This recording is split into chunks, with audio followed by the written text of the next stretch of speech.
Welcome to Picking Bones. Today we're going to talk about anime. Yeah, that's right. We're doing it.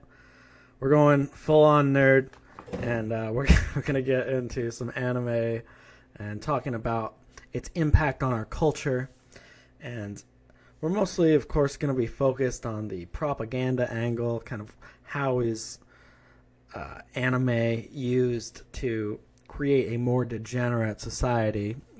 But before we get into that type of storytelling in anime, I'd like to talk about an example of a really good story in anime, a story that I think is really inspiring, and it's a scene that touches people's hearts. And you know, anime and all types of stories you can have good ones and you can have bad ones, and I don't think we should belittle an entire medium because there's some bad stuff that's common in it. But we'll certainly get to some of that bad stuff.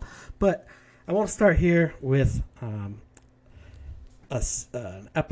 couple of episodes from One Punch Man, where the hero of the story in One Punch Man is basically able to defeat all of his enemies with a single punch. That's the premise of the show. But while for him everything is rather boring and he doesn't have to face much difficulties, for everyone else, it's a pretty horrible planet to live on. It's very dangerous, and there's all sorts of horrible monsters showing up all the time. And one example is this Sea King fellow who shows up and starts terrorizing the city. Now, this character is called the Moomin Rider, and he's like a very low-level, weak hero. He's basically your everyday guy that just wants to do the right thing, though. But he doesn't really have any special powers. He just wants to help people. And so this horrible monster comes along, and it's thrashing a lot of the strongest heroes that the city has to offer. And there's a crowd of innocent civilians that are desperate for help, and Moomin Rider is the only one left to do anything about it. And just, I think this picture really encapsulates the whole scene, where it's just this David versus Goliath situation, where Moomin Rider is really doesn't have a chance to win. And he gives this really beautiful speech where he says that it's not really about winning or losing. It's about having to stand up and fight because it's the right thing to do. And, upon seeing this, most of the crowd sees this weaker hero show up and they don't have much hope. They're like, we're screwed. We're all going to die. But seeing Moomin Rider's inspiring words, this child is touched and he calls out in support for Moomin Rider. He's like, you can do it, Moomin Rider. You're the cyclist for justice. And it's such a silly scene, but at the same time it's so beautiful and inspiring, and the whole crowd starts cheering on for Moomin Rider, seeing his strength in standing up to an enemy that he can't possibly defeat. It somehow gives them all hope. And Moomin Rider, he does his best, but he still gets thrashed rather easily. But then we have another beautiful part to this scene where our hero of the story shows up, One Punch Man, and he catches Moomin Rider as he's flying back, and he says, good job, nice fight.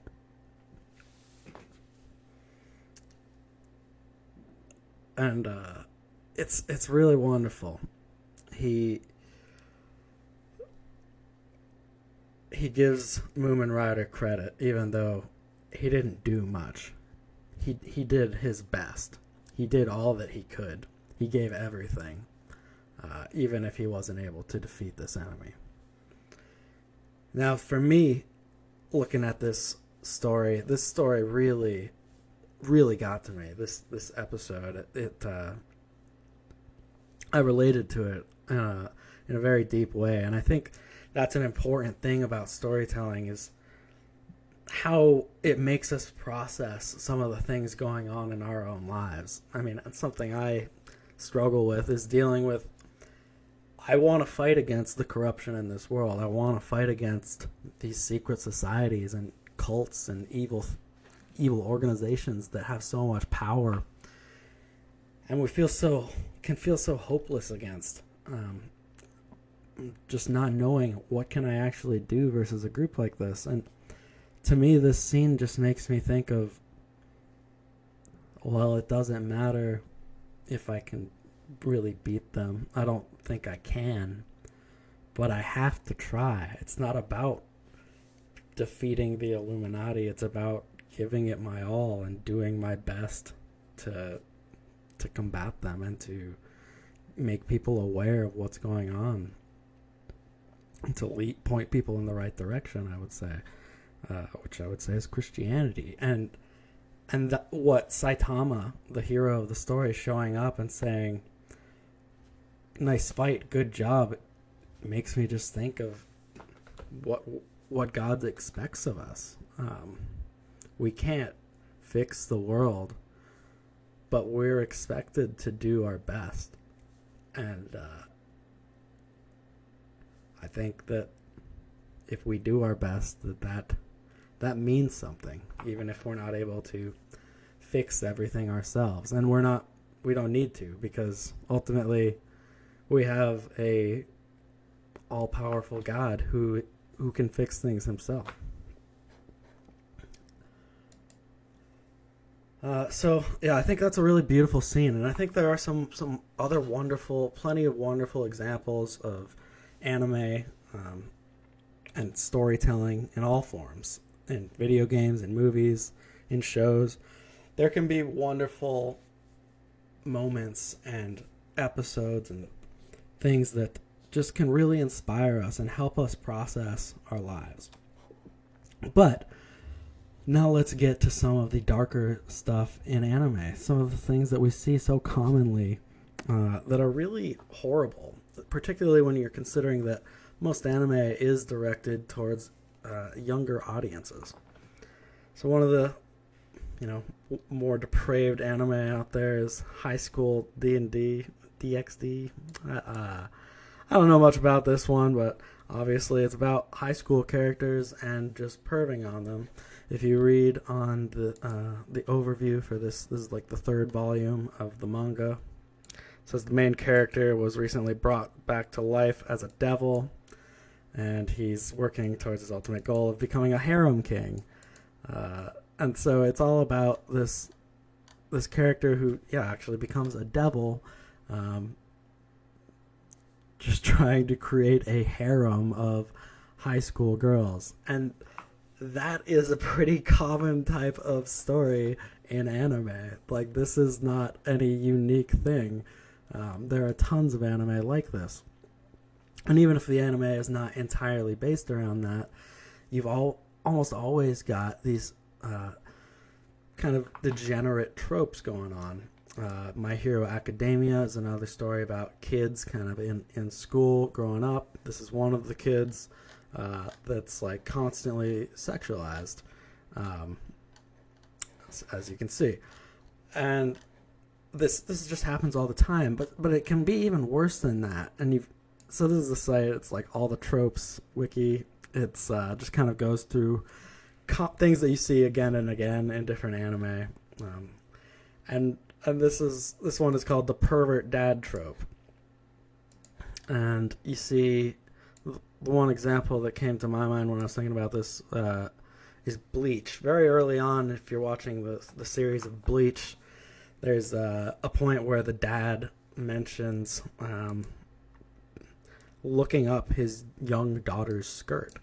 It says, Bleach, quoted in the description, also provides an example from the main character's dad, Dr. Ishin Kurosaki. An overprotective dad speaks about panty peeks and even slides past under his daughter Yuzu, noticing something under her skirt. And this is the daughter Yuzu. And how old is she on the show? She's 11. So you've got like the father of the main character looking up his 11-year-old daughter's skirt very early on in the series, and it's just like, whoa, what's going on here? But this stuff happens all the time in anime. You've got characters like this, Bleach the dad. That's just one example, but they just give countless examples here. It's not that countless for this category, I suppose. Actually, this next category is a bit longer, which is parental incest category. And these are examples where this just shows up in anime, in all sorts of different anime. Something else going on with when it comes to Bleach in particular. The show is about this main character named Ichigo who joins the Soul Society. He's kind of like a reaper of some sort. And he's dealing with souls that kind of get turned into monsters, these hollows that he has to fight against. And you get all sorts of anime action battle scenes going on in this show.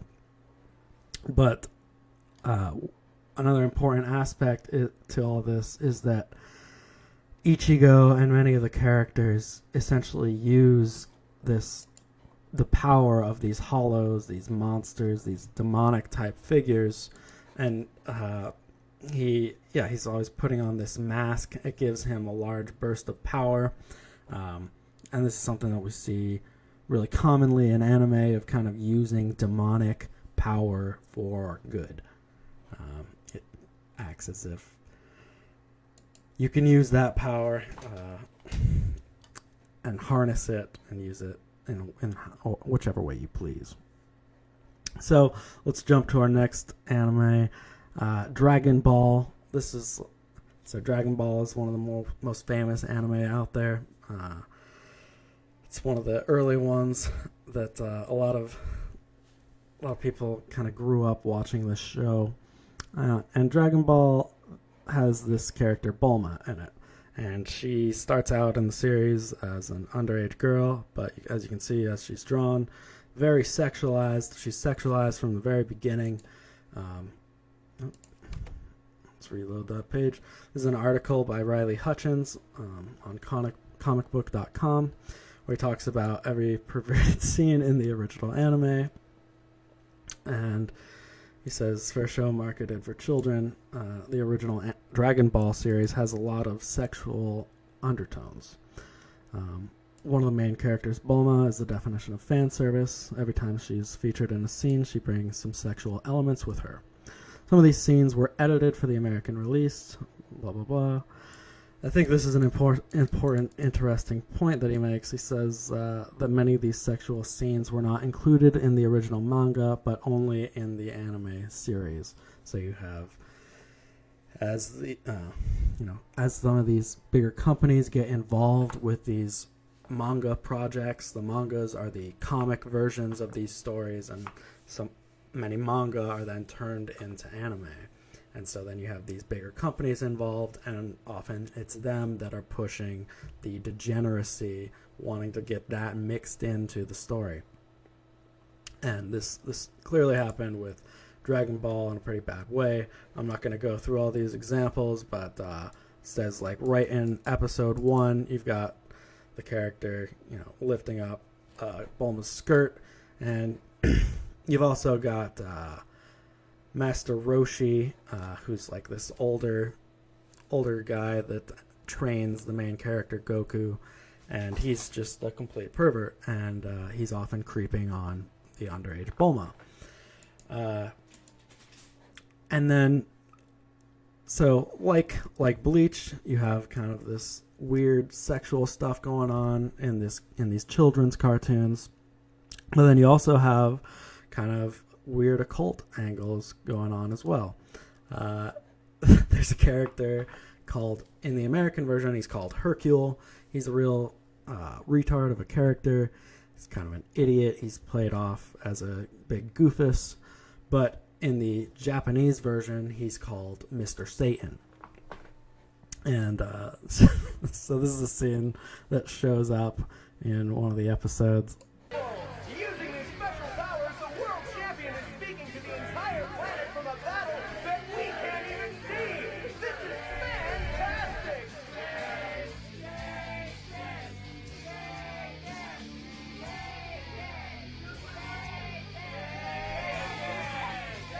you get the point. You got all these people chanting Satan. Hercule or Mr. Satan often kind of ends up helping out or just kind of getting in the way of the main characters as they're trying to fight against their enemies. But sometimes he's the one that kind of has to speak to the people because they all love Mr. Satan so much, and they don't realize that Goku and his friends are the ones actually fighting the bad guys in the series. And so Mr. Satan calls out to the world at times, and he's asking them to give up their energy so that he can defeat their enemies. And these people are like, yeah, sure, Mr. Satan, I'll give you my energy. That's kind of a weird thing we got going in this series. And then he's got a daughter named Videl. It's, devil. It's just an anagram for devil. And so this is his daughter, and she has a daughter named Pan. One other thing I want to mention about Dragon Ball Z is kind of, you could always see some of this to an extent in Dragon Ball Z, where Goku's kind of essentially becoming like a godlike figure. He's ascending to higher and higher levels of being, but they never like came out and said, he's a god until the newest iteration of the series, where he's literally become a Super Saiyan god is what they call him now. So you do have this kind of idea of apotheosis mixed into Dragon Ball Z. So good, and getting back to Videl and Mr. Satan's family. So Mr. Satan's granddaughter is this character named Pan, and she's like one of the main characters in Dragon Ball GT. So this Dragon Ball has many different series over time. There's like 4 of them now, I think. But Pan is one of the leads for GT, and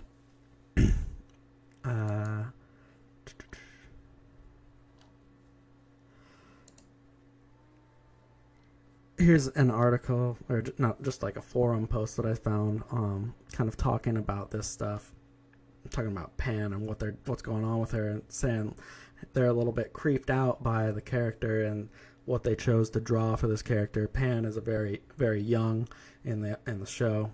She's like 10 or 14, I don't know. And somebody says here, wow, it's like people are experiencing anime for the first time in this thread.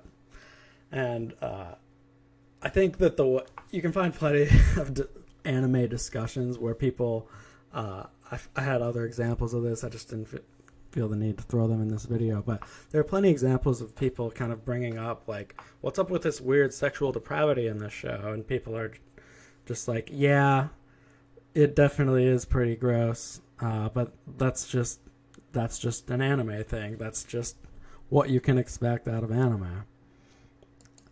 And we have one of these kind of examples of depravity here in a scene where this deer walks up to Pan and starts sucking on her nips there for some milk. That's really, really totally unnecessary scene, out of nowhere. It has nothing to do with anything. They just wanted to have this deer do that. Now, if we look at the name Pan, like Mr. Satan and Videl or Devil, Pan is another god that's often linked up with the devil. It's a very important deity in Occultism. We can link him to all sorts of things. And here's a statue of him getting intimate with a goat, because that's what Pan does. He's he's this god of fornication and of sexuality, and really particularly depraved forms of sexuality, including bestiality. And so this reference seems, when you think about all this in conjunction, like this seems like a very direct reference to like the sexual depravity of Pan. Another show, I've never seen any of this one. I don't know a ton about it. But it's another one of the newer anime that's getting big these days. It's called The Seven Deadly Sins. And the main character of this show is basically a demon spawn. And he is one of the seven deadly sins, which are the knights of this kingdom. And they're the heroes of the story. And the villains of the story are called the Ten Commandments. So it's like they're not even... It's just like very blunt, kind of anti-Christian stuff going on here, where you've got these sins defeating the Ten Commandments. Yeah, you got all sorts of stuff like this in anime. This stuff is very common. Full Metal Alchemist is one of the most popular anime out there. People really love this one. But it's another show that's kind of pushing occultism on very young people. And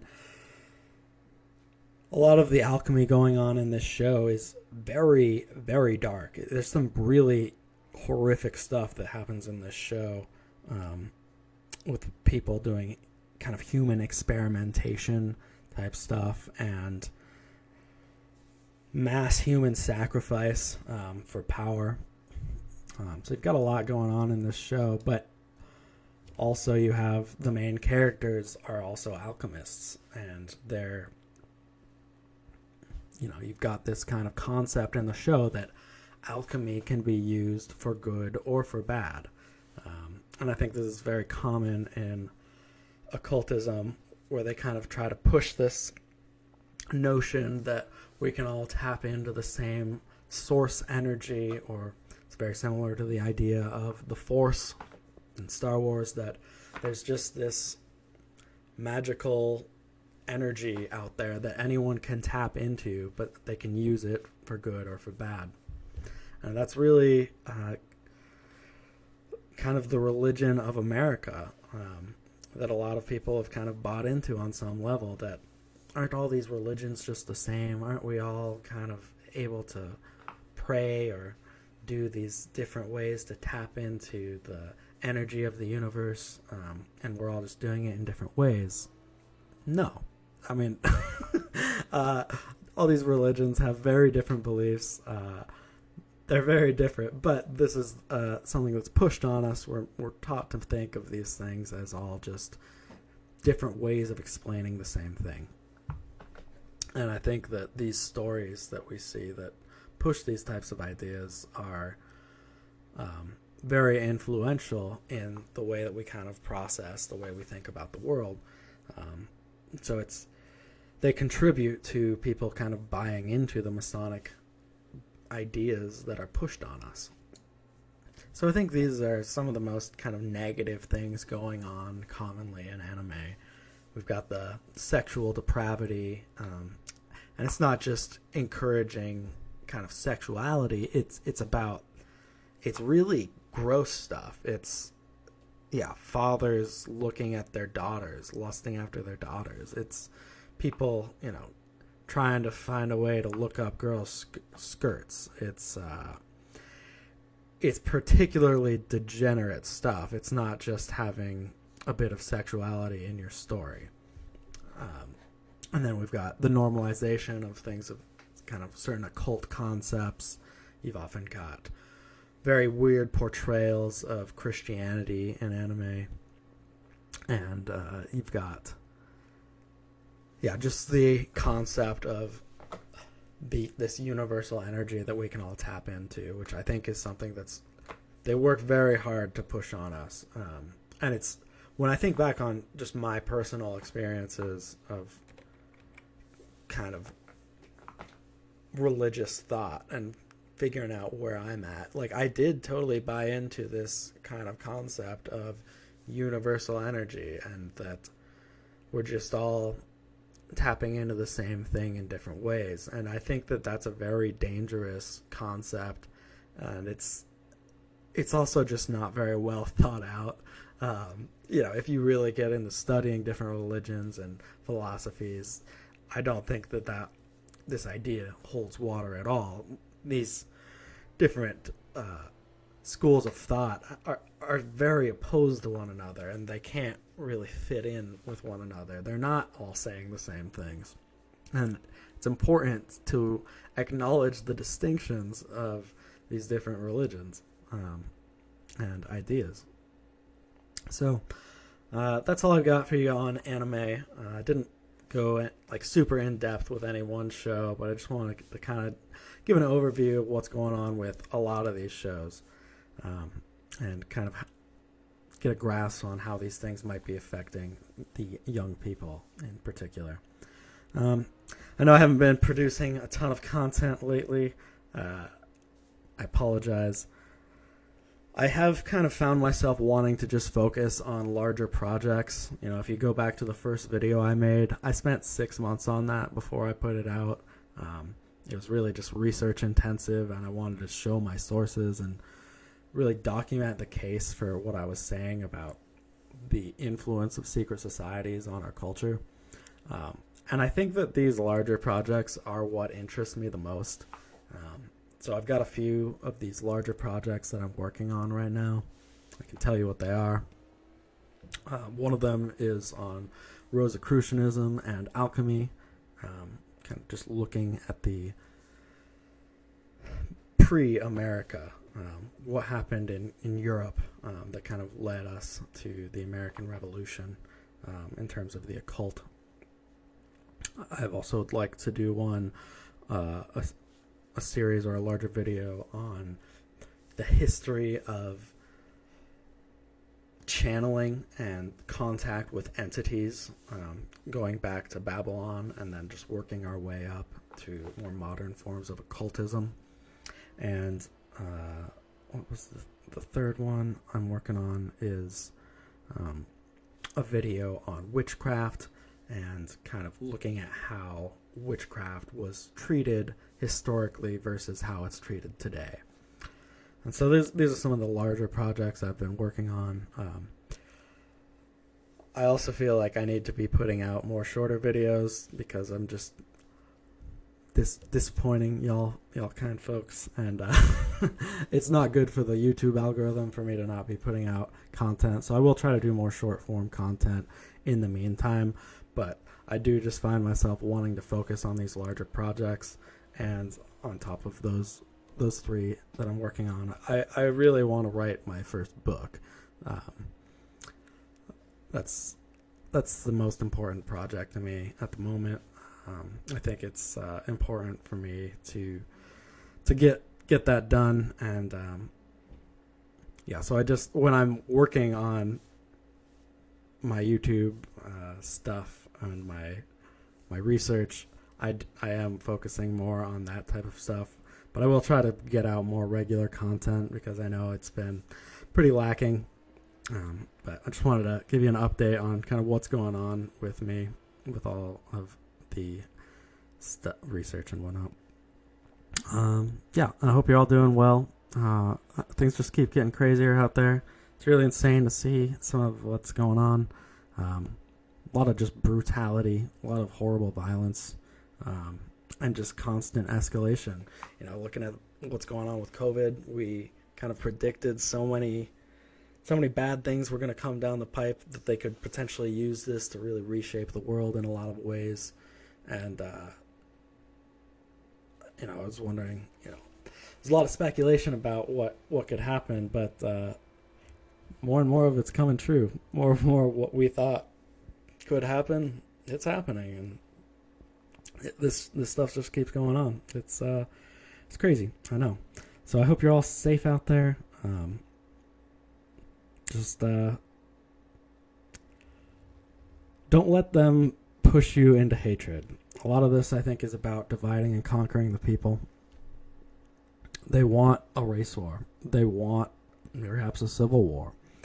And we can't play into their hand. We can't go along with their push of hatred and division. We have to stick true to what we believe in and just continue to work to fight against evil without falling into chaos, without allowing these people to spark another global revolution, which that seems what they're really after. And all these revolutions, they're never for the people. They're for the elites that control them. So just stay safe out there, folks, and hope you're doing well. God bless. We'll see you next time.